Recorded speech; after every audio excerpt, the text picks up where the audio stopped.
Welcome to Geek Antiquities.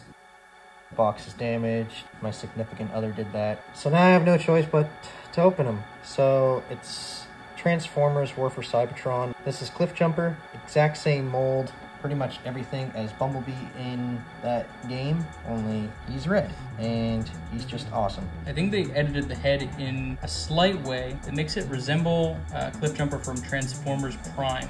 He dies in Prime. Yeah, total zombie.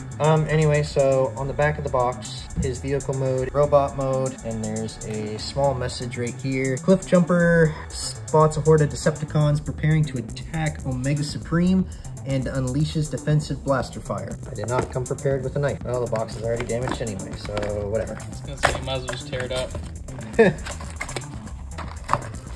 Yeah, I remember playing the... Oh, wow, he's actually pretty small. Well, he's the size of Bumblebee. Look at his back end. Hey, let me rephrase that. Why are you looking at his rear? I like the detail of the rear end of the car. This video is gonna be NSFW pretty soon. I remember him from just playing in the game on the DS. Transformers Gaming Edition Cliffjumper. Stay tuned for more. Like, share, comment, whatever y'all do. You got anything to add? Hasbro, bring these freaking games back already. Yeah, that too. Animated Universe Optimus Prime. The box art's pretty cool. The whoop whoops look pretty cool. Those of you who haven't watched Animated is, it's kind of cheesy, but there's good parts to it as well. The worst part is that little girl, Sori, that becomes friends with all the Autobots. That is the most annoying part. Well, let's be real. Yeah. Any human in Transformers is the annoying part. That is a fact. It's written in the Transformers Bible. Thou shalt not human.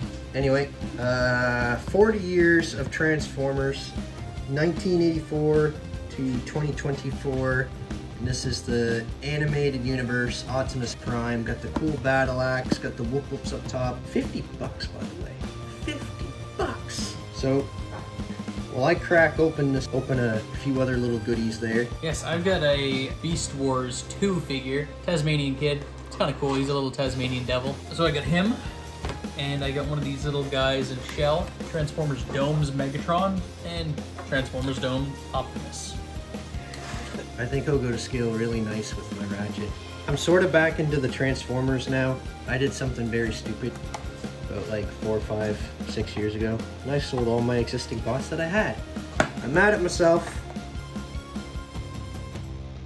Little Dummy Prime. Extendo Axe?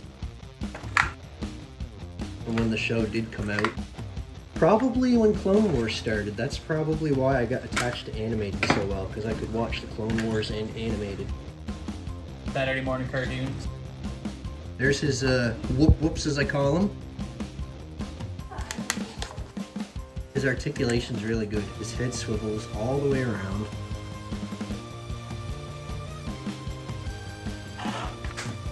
Is he gonna be a Prime? When does he get his Prime rank? I think he does in the very end. I'm going to attempt to transform this son of a gun. His feet are his head. He's actually got a lot of the ballpoint articulation you see in most of the Core Quest figures now. Not a favorite character or anything, but I will never complain about having another little Maximal. Funnily enough, Tasmanian devils were one of my favorite animals as a kid. I was kind of disappointed to find that they did not make a spin hurricane, but whatever. Oh, his tail is clearly his weapon. Alright. Nice, nice. Yeah, I'm gonna try to transform this little guy. I'm working on Prime right now. Every time we start following the instructions, we end up throwing the instructions down on the ground or somewhere because we can figure it out way easier than looking at some type of description. I don't know. Do it. I've transformed several Optimus before, but this one does not follow the same guidelines as most Optimus do. His face actually does look pretty good for not having like the shield on, because usually I like the shield. But the Optimus in Animated, compared to a lot of the other series, he'd be more like a Ryan Pax.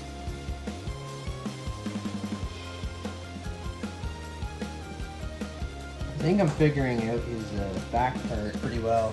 Now it's just to figure out the cab. And he is complete. And he looks pretty cool. That's his battle axe on the back there. Looks pretty darn cool.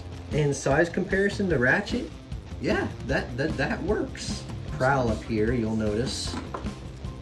That's a no. Transformed into bot mode, worked perfect. Vehicle mode, not so much.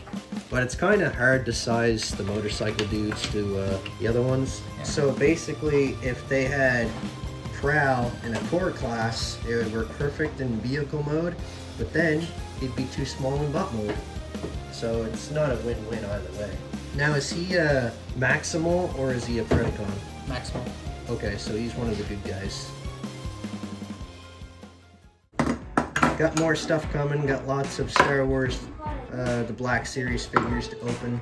Clone, a good friend of mine from way back when got me. I got Alea Sakura, the clone with the yellow markings, 13th Battalion from Jedi Fallen Order, and Cal Kestis, which is a gaming great. I have Crosshair, and so many more.